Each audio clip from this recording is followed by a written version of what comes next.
What up? It's 5 o'clock in the morning and I just had this sort of huge epiphany with my life right now. So, if you know Blue Lock, then you know Michael Kaiser. And I remember there was a game where, who was he going against? I think he was going against Barrow's team, like Mark Snuffy and them. He was going against them, and like it was Lorenzo's game, where he's been completely devoured by Isagi. And a big thing about Kaiser's character is when it comes to being pure ego, he is that. But he had the right to have that ego initially, where when we get introduced to him, he's literally he's a player who's got an even stronger kick than Noel Noah. Like the Kaiser impact is probably the strongest move when we see it for the first time. And it's even he's being compared to world-class players. Like, yeah, he's that person. And he comes off very snobbish because he knows who he is. But does he? So when we see like his interactions with Isagi and stuff, he's like, yeah, I don't know why you trying so hard, man. You just not reaching this level, bro. And he's never elevating. He pulls off his hat tricks and everything like that, but the more Isagi realizes, like, the more Isagi climbs, the more you realize Kaiser sort of hit a ceiling. Isagi is growing, Kaiser is already here, and he's just stopped. And when Isagi grew past Kaiser just stopped. He couldn't move no longer. And then we get his backstory with how he grew up in an abusive household and all this.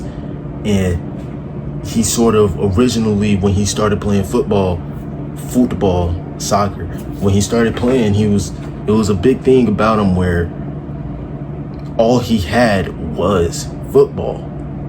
That was the only piece he knew, and he had genuine love for the game. But as he grew as a player, he sort of isolated himself to where he felt like he was truly just the best, and he started looking down on others. And you get the feeling that Kaiser sort of forgot where he came from.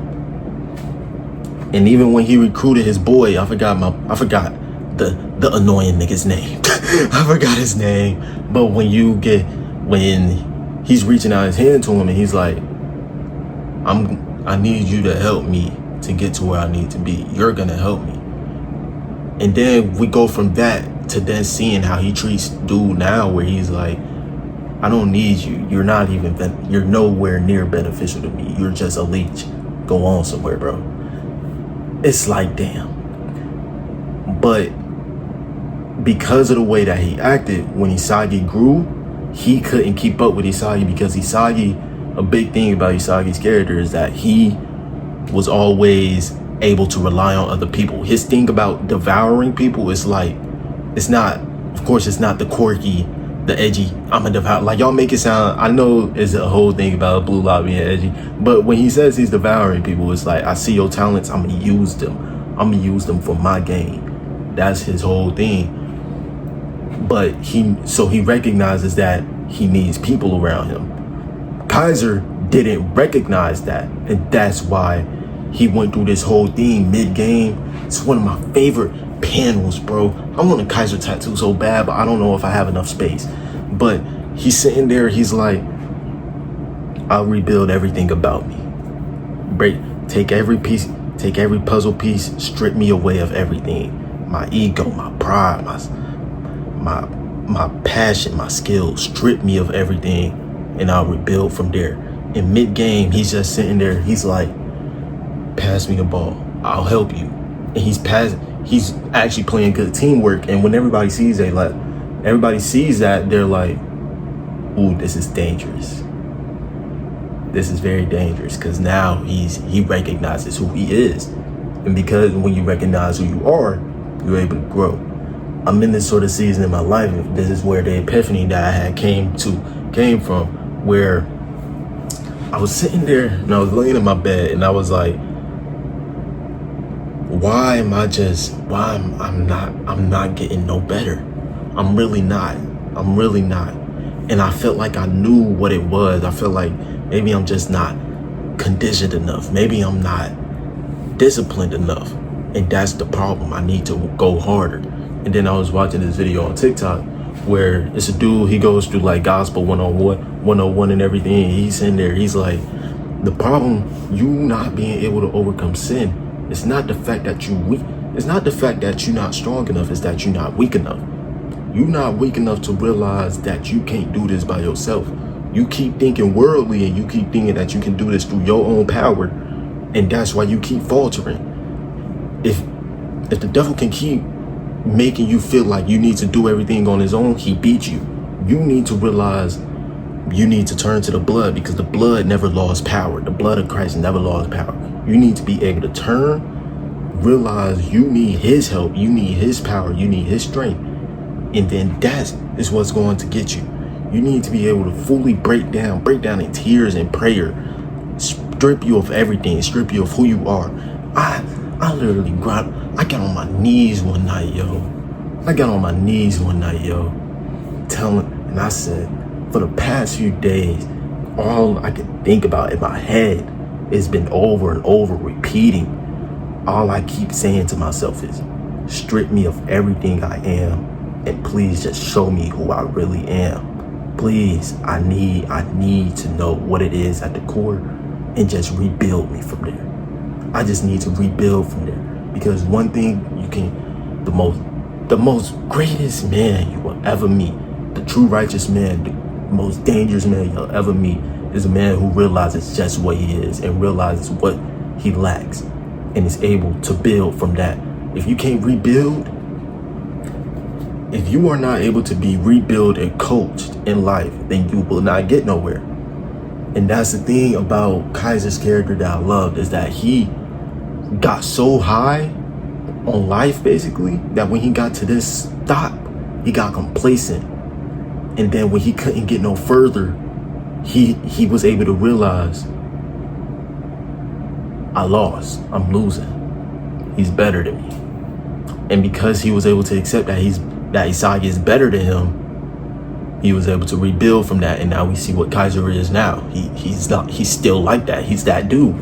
And even with scratch Kaiser, Vegeta, what Vegeta had was like Vegeta's whole turmoil of when he turned Super Saiyan, and after the Cell Saga and everything, and he was like, I did all I could to like become stronger, and after Goku had sacrificed himself and everything, and he was like, and you sacrificed yourself, you died with a smile.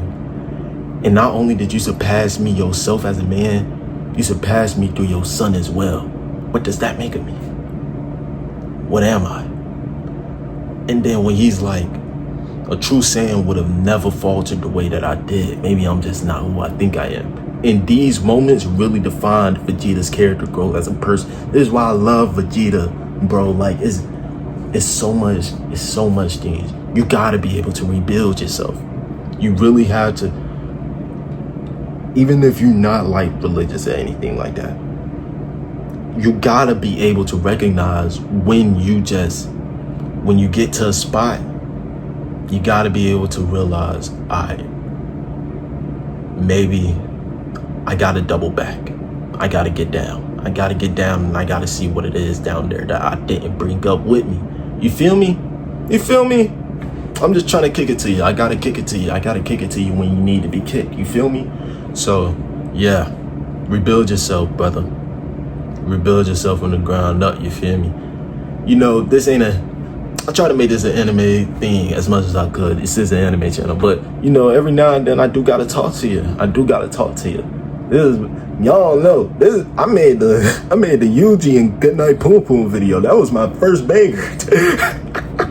That was my first banger, yo. I love that video. But yeah, there's a little heart to heart with you real quick, because it was just something I recognized, and I just thought I could get it out to you. Like, comment, subscribe. Double back for more. We will be talking about Spawn 1967. Oh my gosh, I cannot wait for that video. Oh boy. I just dropped the fairy tale one. Another thing with me is that I gotta part of this rebuild, I gotta realize I'm not who I think I am. And even then, I don't think too much of myself. But maybe even then, I really gotta strip down. Maybe I just don't think enough of myself. Things like that. But I gotta get over this pride that's stopping me from getting to where I am with this YouTube stuff. Because I always tell myself, I don't want to take this YouTube stuff too serious and stuff. But I can get so far with this. I can really get so far with this. So many people ask me to make a podcast and stuff because they know I know a lot of stuff. And they always love hearing me talk about it. And I hold myself back by saying I don't want to do this for real. I do want to do this for real, bro. I want to do this for real. I want to do my trades for real. I want to do a lot of things for real. And I got to be able to acknowledge that. And I got to take that step through that door. I got to step through that door. Y'all boys stay safe, though. I'm out.